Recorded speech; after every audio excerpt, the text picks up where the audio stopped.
કૃષ્ણ, જય સ્વામિનારાયણ, હર હર મહાદેવ. તો આજે આપણે ગુંદાનું અથાણું કરવાનું છે. ઝુમકા હોય ને, આ ઝુમકા એને આમ તોડી, આ પાણી છે, ટોપી ન હુકાય.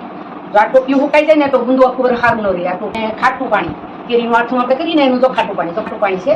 પછી ખાટું પાણી ન હોય ને તો આપણે ફિલ્ટરે હાલે. ને આ વરસાદનું પાણી છે, અમે વરસાદનું પીધું હતું ને, આ વરસાદનું પાણી નાખશું, એ કડક સારું આવે. એટલે ગુંદા હારા રહે કઠણ. અને એમાં થોડી કેરી કે ખાખડી કે લીંબુ નીસવી દેવાય. જો આ લીંબુ સુધાર્યા છે, આપણે લીંબુ નીસવશું. આ એમ ખાટું પાણી નાખશું, થોડું થોડું લીંબુ નાખશું, થોડી થોડી ખાખડી નાખશું.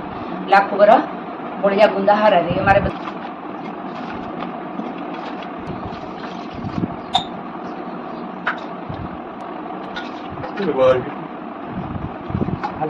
પાણી આવું હજી એટલે બધી આવી જાય પાણી.